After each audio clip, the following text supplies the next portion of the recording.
बिस्मिल्लाहिर्रहमानिर्रहीम। गिलानी साहब YouTube channel की इस वीडियो में मोहब्बत का ऐसा ताकतवर वजीफ़ा है कि आपके महबूब के लिए आपसे दूर रह के सांस लेना भी मुश्किल हो जाता है।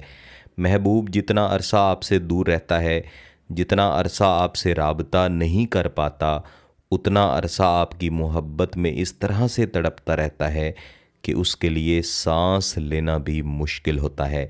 वो हर वक्त उस लम्हे की तलाश में रहता है कि कब वो आपसे मोहब्बत का इजहार करे, कब आपसे राब्ता करे। यानी हर वक्त उसकी एक ही ख्वाहिश होगी कि वो आपसे गुफ्तगू करे और इस गुफ्तगू में फ़कत एक ही बात करे कि वो आपसे मोहब्बत करता है या आपसे मोहब्बत करती है। और याद रखिएगा, इस वजीफ़े का असर भी इंशाअल्लाह मुस्तकिल रहता है।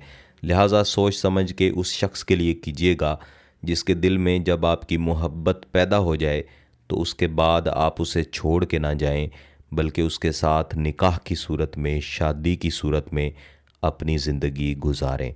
इस वजीफ़े को करने के मुख्तलिफ़ तरीके हैं। यहाँ पे मैं आपको सबसे आज़मूदा और सबसे बेहतरीन तरीका बताऊँगा। ये वजीफ़ा मैंने बारहा कई बहन भाइयों को दिया, उन्होंने इसे किया, इससे बेहतरीन फ़वाइद हासिल किए। ज़्यादा बेहतर है कि आप जुम्मा वाले दिन, जुम्मा की नमाज़ जब आप पढ़ते हैं, अब जब अगली रात हो जाती है यानी हफ्ता की रात शुरू हो चुकी है, तब आपने इस वजीफ़ा को पढ़ना है।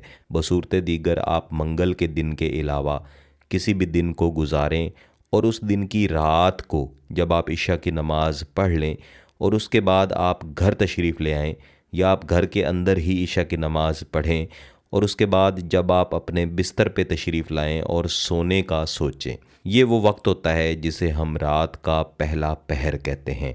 रात का दूसरा पहर इसके बाद आता है, फिर तीसरा और फिर सहरी का वक्त आता है। इस बहस में जाने की ज़रूरत नहीं है, सिर्फ़ आपने पहले पहर में इस वजीफ़े को पढ़ना है। जब आप इस वजीफ़े को रात के पहले पहर में पढ़ते हैं तो आपके महबूब की नींद उड़ जाती है। आपका महबूब रात भर करवटें बदलता है, हर लम्हा उस वक्त की तलाश में रहता है कि कब दिन हो या कब वो वक्त आए जब वो आपके साथ राब्ता कर सके। लिहाजा आपने इस वजीफ़ा को पढ़ने से पहले ये भी यकीनी बनाना है कि आपके महबूब के पास आपसे राब्ता करने का कोई ना कोई ज़रिया मौजूद है। उसके पास आपका मोबाइल नंबर है या आपके पास आने का कोई ज़रिया है, ताकि वो यूं ही आपकी मोहब्बत में तड़पता ना रहे। और इस वजीफ़े का ये मकसद भी नहीं है कि आप बिला वजह किसी को अपनी मोहब्बत में तड़पाएं। यहाँ पर एक बात मेरे जहन में आ रही थी कि कुछ दिन पहले एक बहन ने राब्ता किया जो कह रही थी कि मुझे ऐसा वजीफ़ा बताएं जिसे मैं अपने महबूब के मोबाइल नंबर पे फूंक दूं और वो मेरे साथ राब्ता करें। तो मैं काफ़ी हैरान हुआ। मुझे तकरीबन 20 साल हो चुके हैं, मैं अमलियात सीख भी रहा हूँ, कर भी रहा हूँ। मैंने आज तक ऐसा वजीफ़ा, हकीकतन जो वजीफ़ा हो, हकीकतन जो अमल हो, वो ना देखा है ना सुना है कि महबूब के मोबाइल नंबर पे उसे पढ़ा जाता है। जितने भी वज़ाइफ़ हैं, जितने भी अमलियात हैं, इनका ताल्लुक़ हज़ारों साल के अरसे से है, सैकड़ों साल के अरसे से है और उस वक्त से है जब मोबाइल फ़ोन हुआ ही नहीं करते थे। तो अब ये नए वज़ाइफ़ कहाँ से पैदा हो गए हैं? ये वही वज़ाइफ़ हैं जिनको पहले बुज़ुर्गों ने तैयार कर दिया है, जो कुरान पाक की आयात में से लिए गए हैं, जो अज़ीमतों में से लिए गए हैं। फिर उन्हीं को हम मुख्तलिफ़ तरीक़ों से आगे पीछे करके मुख्तलिफ़ नताइज हासिल करते रहते हैं। तो इस तरह के लोगों के चुंगल में ना फंसें, बल्कि जो असल वज़ाइफ़ हैं मैं यहाँ गिलानी साहब यूट्यूब चैनल पर आपके लिए पेश किया करता हूँ, इन्हें पढ़ें और अपना जायज़ मकसद दुरुस्त तरीके से हासिल करें। इस वजीफ़ा को पढ़ने के लिए, जैसा मैं अर्ज़ कर रहा था, कि आपने रात के पहले पहर में पाकी की हालत में, बावुज़ू हालत में महबूब के तसव्वुर के साथ बैठना है। फिर आपने एक मरतबा आऊज़ु बिल्लाहि मिनश्शैतानिर्रजीम बिस्मिल्लाहिर्रहमानिर्रहीम पढ़ लेना है और उसके बाद तस्बीह पर इस वजीफ़े को पढ़ना शुरू करना है।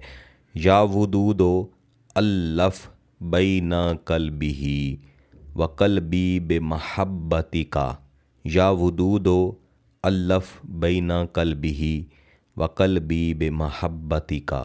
ये एक वजीफ़ा मैंने एक मरतबा पढ़ा है। इसको आपने कुल 100 मरतबा लाजमन पढ़ना है और उसके बाद महबूब के तसव्वुर की तरफ फूंक मारना है, हाथ उठा के اللہ کے حضور اپنے جائز مقصد کے لیے دعا بھی کرنی ہے، اول و آخر ایک ایک مرتبہ درود شریف بھی پڑھ لیجئے گا۔ اس وظیفے کو کم از کم 3 دن لازمی جاری رکھیں۔ آپ خود دیکھ لیجئے گا کہ محبوب کس طرح سے تڑپتا ہوا آپ کے ساتھ رابطہ کرتا ہے۔ اگر آپ کا مقصد جائز ہے، اس کی اجازت چاہتے ہیں، تو گیلانی صاحب یوٹیوب چینل کو سبسکرائب کر لیں، گھنٹی کا بٹن دبا دیں اور اس ویڈیو کو ضرور لائک کیجئے گا۔ کسی بات کی سمجھ نہ آئے تو ویڈیو کو دوبارہ دیکھیں، پھر بھی سمجھ نہ آئے تو واٹس ایپ پہ رابطہ کر سکتے ہیں۔ بہت بہت شکریہ۔ اللہ حافظ۔